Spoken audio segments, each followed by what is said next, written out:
Hi, everybody. I'm M.K. Fain. And I'm Sasha White. And this is Identity Crisis. Today's episode is about an insane story that Women's Liberation Front is working on. And we're going to talk about that, asking M.K. from her professional perspective at Wolf as the communications director. So we're going to get into that in a minute.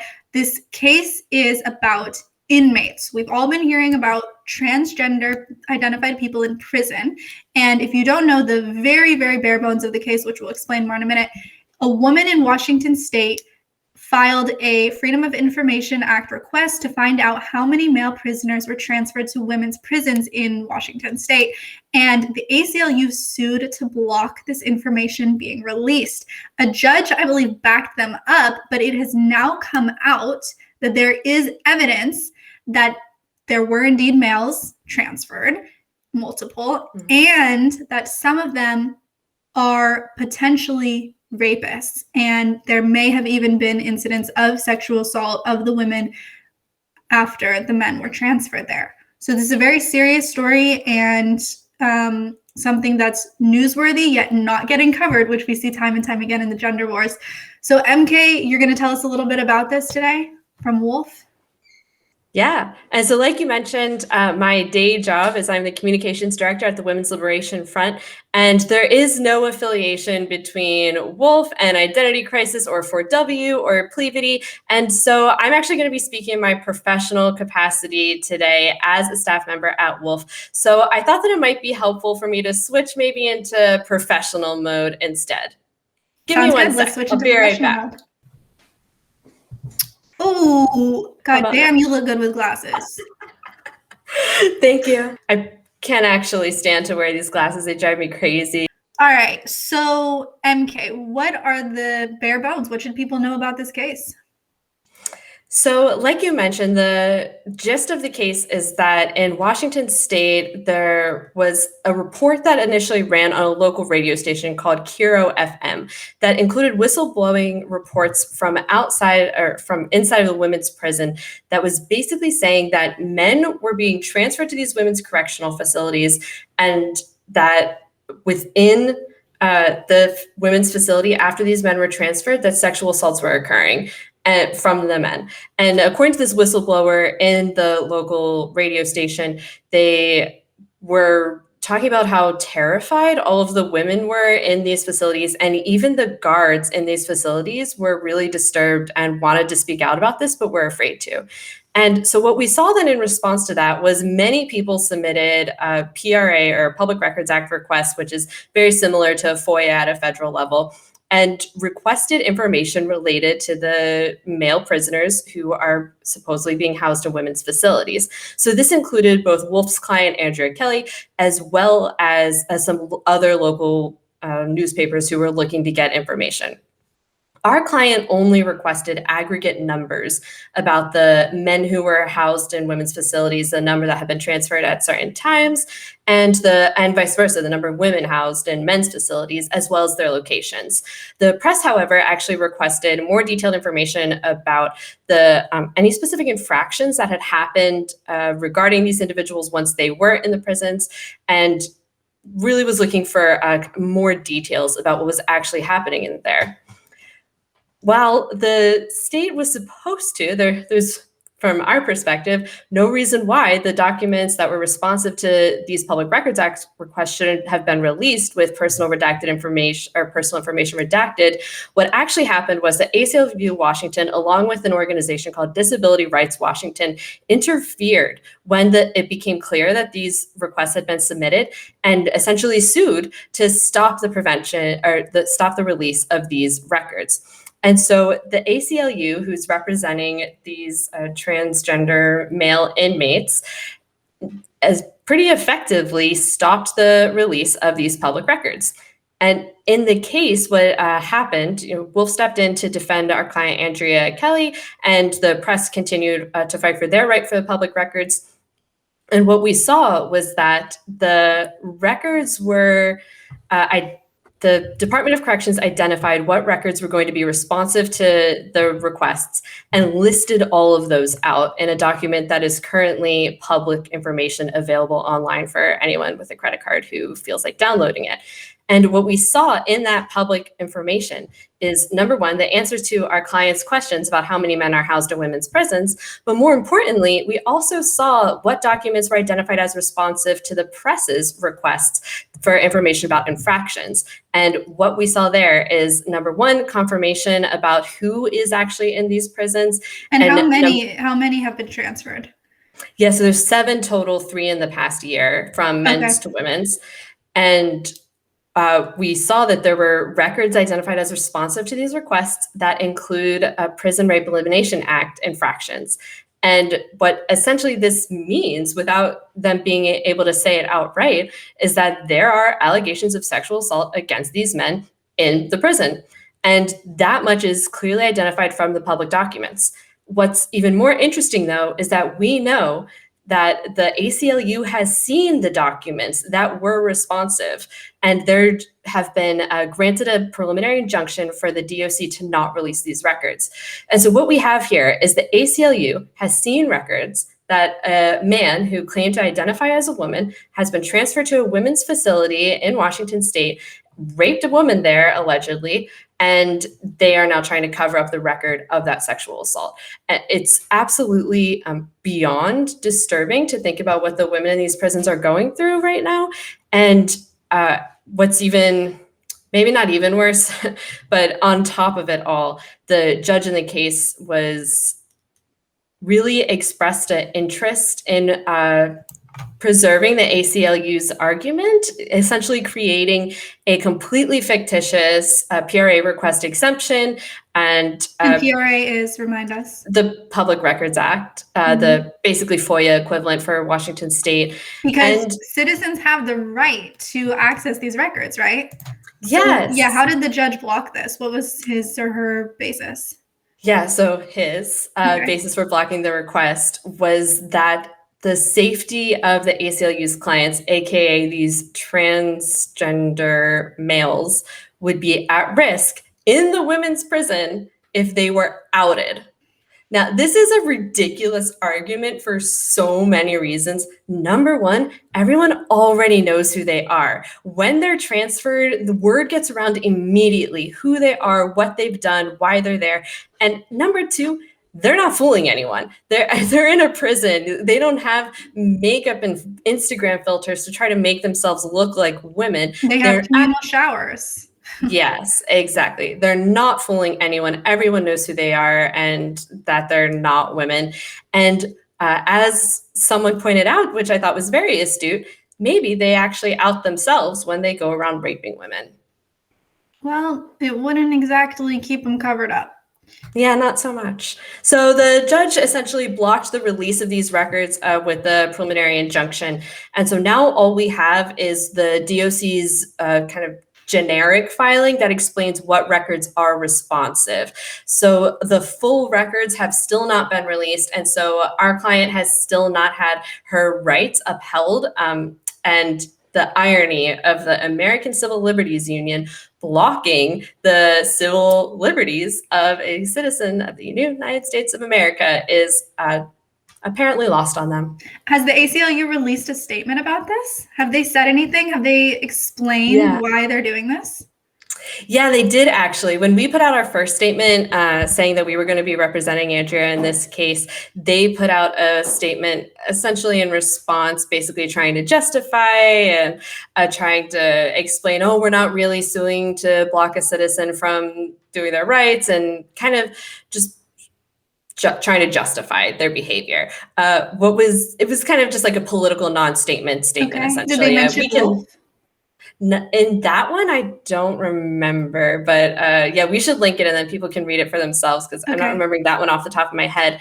But what was actually very interesting was later, actually just last week, Chase Strangio, who is, I think we have talked about my favorite person. Our favorite, yes, always. She actually was on a podcast or a webinar representing the ACLU, talking about the different threats to trans kids in the United States right now. And on this show, Chase talked about our case and talked about the Women's Liberation Front, along with our other feminist allies, Women's Human Rights Campaign, Save Women's Sports, identified us as adversaries to their mission to, I don't know, end civil liberties. And my words, not theirs. You should be proud to be an adversary to that. Yeah. Yeah. And basically said that we were engaging in what Chase called FOIA abuse and the ultimate gaslighting by continuing to push for our clients' rights to access documents that should be in the public record. So how is that gaslighting? That is the gaslighting. Like, that's what's so crazy, is that is the gaslight. Oh, and Chase also said in this interview that we were trying to invent some false sense of a safety crisis, which is absolutely, that is the gaslighting, because what we know is that the ACLU has read those documents that do show that, I mean, presumably, that these Prison Rape Elimination Act requests documents, infractions against their clients. And so we know that the ACLU has seen those records. Do you think Chase would really want to go to a male prison? Come on. This is so offensive. Yeah. Chase is not going to be in prison. Chase is not going to have to endure this. Chase is not in a position where Chase is going to have to be imprisoned with people who make Chase feel vulnerable or would actually sexually assault Chase. Yeah, it's completely disingenuous. And that's why we never see the same number of women being transferred to male prisons. And, because they don't request to, right? So that's why people men get transferred, right? It's because they request to. They put in a request that says they are women. They identify as such. Yeah, essentially, yeah. Okay. And by the way, what is FOIA abuse that Chase accused this person, Andrea, of?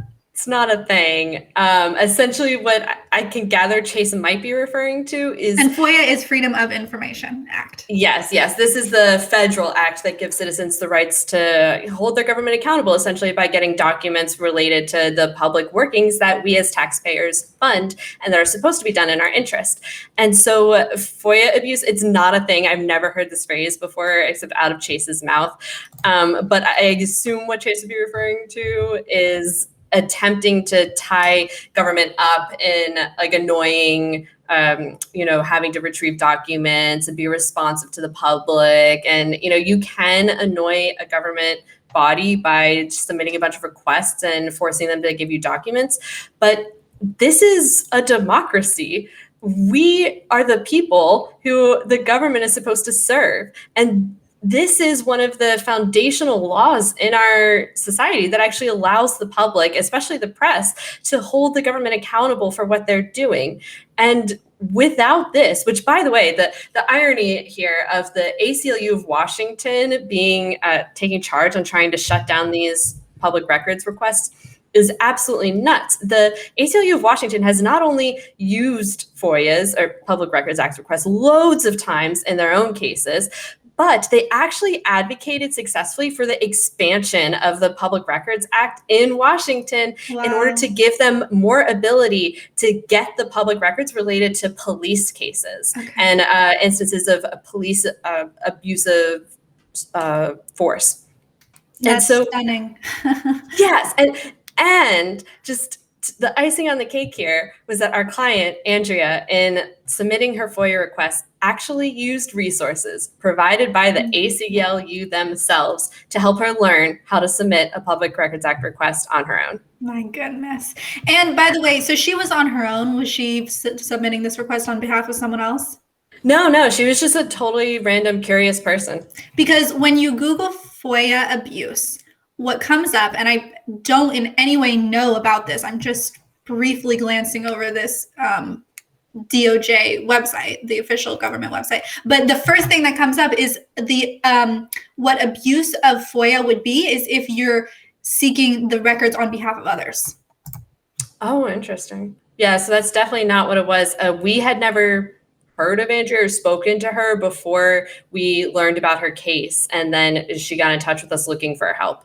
And this, she's not affiliated with any group. She's just a concerned woman who sees what's happening in our society and wanted to get information, especially after that news report came out from the local radio station with the whistleblower reports. And let's also remember that this is only about a month after major reporting on what was happening in California women's prisons by the LA Times, which found that over 200, I think it was like 250 different men have requested transfers to women's prisons.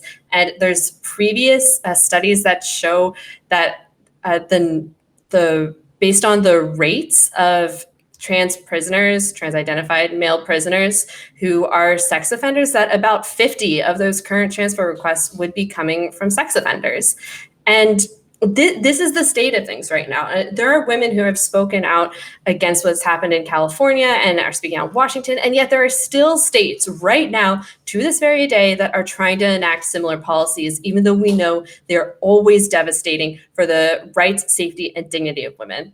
I mean, even the UN actually acknowledges, and they've created a handbook for prison guards of how to follow best practices for the rights and dignity and safety of people. And they say in this UN official handbook for the rights of prisoners that males and females must be housed separately. This is the most basic thing when it comes to creating safety in prisons, which are already a very dangerous place. And the ACLU and all of these states that are enacting these laws and then trying to defend them are just running right over the most basic of dignity that could be afforded an already very vulnerable population, 80% of whom are already victims of male violence and are surviving trauma.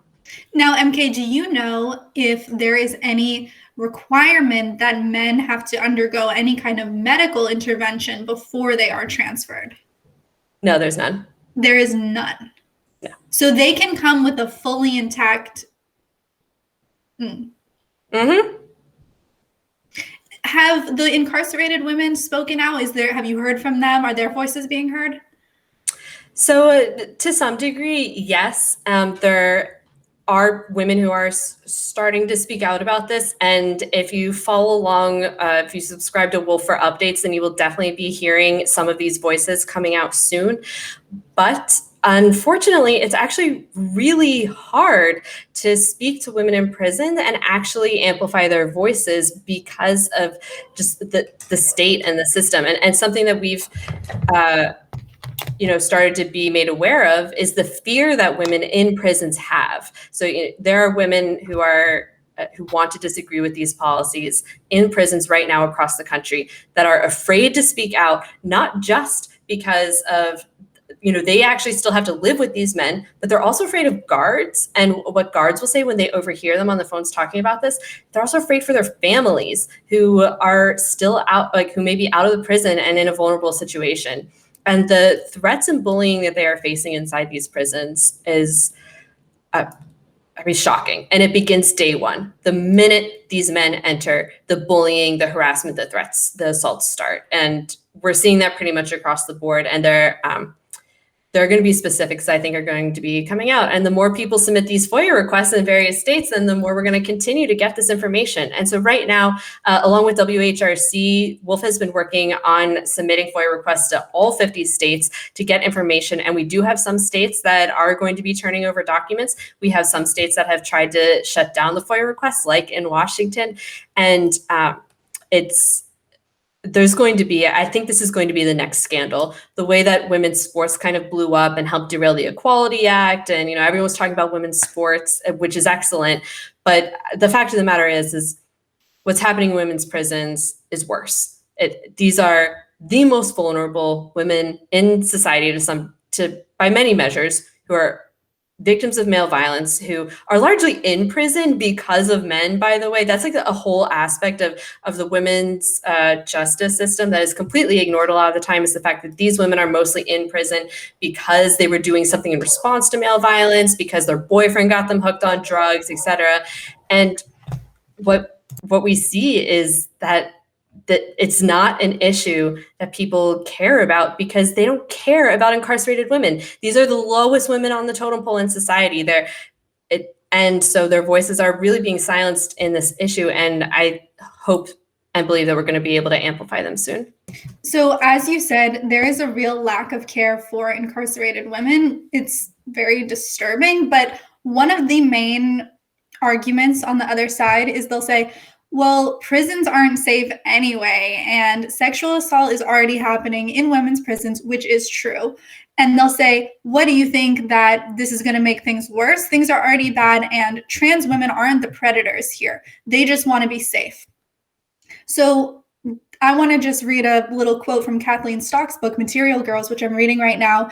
And she's addressing that exact argument in the context of, female-only spaces like bathrooms, locker rooms, prisons, rape shelters, anywhere that women have to be undressed or vulnerable, which should be female-only.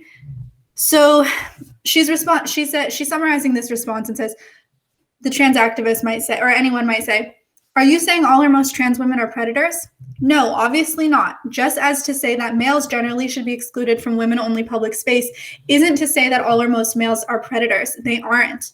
To repeat, preventative measures are usually by necessity broad brush. They aren't supposed to be a character reference for a group as a whole. And she just stated that very cleanly and simply. And it's absolutely true. This is not about some kind of crusade against trans-identified males, aka trans women in particular. This is a point about that males pose a threat to females as from one group to another. And just because women are already being abused in prison doesn't mean that we should throw away any kind of preventative measures we can put in place that might make things a little bit better for them. Yeah, absolutely. And to that point, I would like to reiterate that the people largely, not always, but for the most part, the current biggest threat before male prisoners get put in female prisons is male guards in female prisons. They're the ones who are right now doing the most abuse to women before the male prisoners are even sent there. And what we have is a problem of male violence. And we've seen from research that male violence does not change based on your identity. And unfortunately, what we also see is that sometimes the men in this specific system who want to be transferred are willing to take advantage of systems. I mean, we have to be blunt about the fact that we are working with a criminal population, a group of people who is willing to bend, break the rules in order to sometimes get what they want. And especially with men who can be in prison, especially related to violence against women, this is what we see. And I do think that all of the evidence we've seen out of prison specifically, we see a disproportionate number of sex offenders or men with histories of violence against women who are requesting transfers compared to the larger male population, number one, and the larger population of men who identify as women. I mean, we're really talking about a very specific community in these cases. Most people aren't in prison. And so it's a different population. The numbers are different. But as far as there are, though, like you're saying, men who want to live as women, who want to be in a women's prison, and who are at genuine risk of assault in a men's prison. And this is true regardless of identity. There are gay men who have long been at risk in men's prisons. There are men who are at risk in men's prisons for reasons not related to gender nonconformity, but for example, people who have abused children tend to be at higher risk in prisons. Cops tend to be at higher risk of assault in prisons. So there are groups of men who are at a higher risk in men's prisons, and prisons have long had ways to deal with these problems. And maybe they're not always the best. Unfortunately, sometimes it does result in people being housed in solitary, which is not good, is highly unethical for someone to be placed in solitary because they're at an increased risk of victimization. And we know from prisoner reports that sometimes people intentionally get put in solitary in order to protect themselves from other prisoners. Yeah, exactly. And so we do need ways to keep prisoners safer, especially men's prisons, which are much more violent. But the answer is not to open the floodgates to allow any man who identifies as a woman into women's prisons. We've heard from prison officials that what they want is the ability to just make a case-by-case decision. And, this isn't something that I don't personally think there's a need to ever have a man in a woman's prison, just speaking me as Mary Kate. But what we see is that prison officials largely say, with the way that the system is now, we just need the ability to make the right decision on a case-by-case basis. And if we really want to do a whole systematic overhaul of the system, then the solution of just putting any man who wants to in a women's prison is not the right solution. That is a solution for one very small segment of the population, while putting all of the women in the system right now at risk. And there are other ways that this can be done. It can be done by creating third spaces. It can be done by creating like sort of groups that are like a little bit more separate, but not solitary from the larger prison population. There are ways that this could be done that doesn't involve letting people who have raped 12-year-old girls who spent years hunting down prostitutes that they had already raped in order to murder into women's prison in Washington. And we can name these men, right? So yeah, Hobby Bingham, who now goes by Princess Zoe Marie Andromeda Love, was convicted of raping a 12-year-old girl. And Donna, born Douglas Perry, was convicted of serially murdering prostituted women, right? Yes. So we know who these people are. Yeah, we do. Yep. And they're also named in those public records, which again are available for download by anyone with a computer machine who would like to do so. Yeah, it's really disturbing. These are 2 out of the 7 men that we've confirmed are in the Washington State women's correctional facilities. And there are other men that we've confirmed as well who are in there, and they have varying degrees of offender histories and varying degrees of violence against women. And, from what we've seen, one of these men has 309 pages of infraction complaints against him. It is beyond abhorrent that this man, number one, would even be moved to a lower security prison in the first place, which women's prisons are inherently a lower security. People don't tend to know this, but the way that women's prisons versus men's prisons are even physically set up are very different. And so a woman's max versus like a men's max, and then, at every level beneath that, are very different. A woman's small, it's like a t-shirt sizing. Like a woman's small is not the same as a man's small. Like the woman's size is always smaller. And so this is the same thing with prisons. And so what you actually have happening is men are being moved into lower security situations, which is, by the way, an incentive to want to get transferred, because the women are in lower security situations. And honestly, even if you don't want to go abuse women, you might just want a better, comfortable life when you're sentenced for, 50 years for what you did. Which I wouldn't blame that person, actually. That's why we need to have policies in place. Right. And this all just keeps coming back to the fact at the end of the day that any man, regardless of his actual anything, reality, regardless of what he's done to women, regardless of what he will likely do to women based on his history, regardless of his physical anatomy, his honestly even perceived gender identity. MK, what can people do to support Wolf in this fight? Yeah, so Wolf has set up a legal action fund for anyone who's specifically looking to donate to these sorts of legal cases. This is just the beginning on this women's prisons issue. There are going to be more cases. We know there's more information that's going to be coming out. And I think we can expect in the near future to really see this become the next breakthrough issue on gender identity. So if you want to support this fight, then you can donate to Wolf. You can especially donate to the Legal Action Fund, which hopefully we will have linked below. And if you want to support Wolf in general and support our area of greatest need, just help us keep the lights on behind the scenes, then we definitely appreciate an ongoing monthly contribution. Even $5 makes a huge difference. People don't realize how small Wolf is.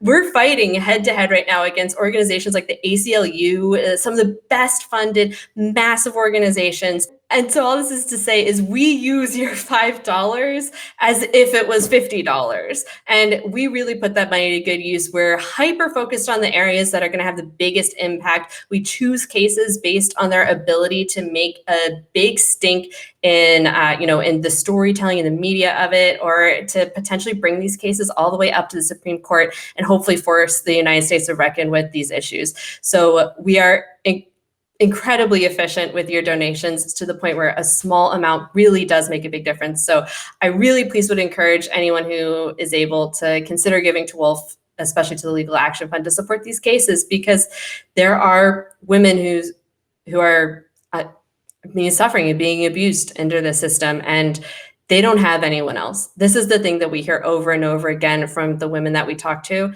is that they had nowhere else to go, that no one else would listen to them until they talked to Wolf. And it's, I mean, I have to say, like, I love my job. I love what I do for Wolf, even though I'm devastated that we have to do it. Because when we speak to these women that we're able to help, and not even just women in prisons, like women like Andrea, who submitted this FOIA request and then got basically sued by the ACLU. She said to us, like, no one else would help me. And so the fact that we're able to help these women is very, very powerful. And I'm really glad we're able to do that. I mean, it's such a privilege to be able to do that work. Excellent. Thank you, MK, for coming on in your professional capacity today. And next week, we'll be back to casual chill. And what a disturbing story. I encourage everyone who's listening to go read more about it. We'll have things linked below. And to consider supporting Wolf, because like you just said, MK, people rely upon you. It's very scary that no one would come to this woman's aid. No one will go toe-to-toe with the ACLU. Yeah. But that will all change in the coming years. So that brings us to the end of today's episode. Don't forget to like, subscribe, and share these videos. And you can catch us here on this channel as well as on plebity.org and 4w.pub every single Monday. And consider joining the Plebity Patreon if you want to support the two of us in making these shows. They'll continue to be for free always, but you'll get the episodes early if you sign over there. This month, if you join, you'll also get a mug. You can choose either this lovely Crossroads mug or a few others, including an identity crisis one. So check that out. It'll be linked below. And thanks for joining us. Thanks, everyone. See you next week.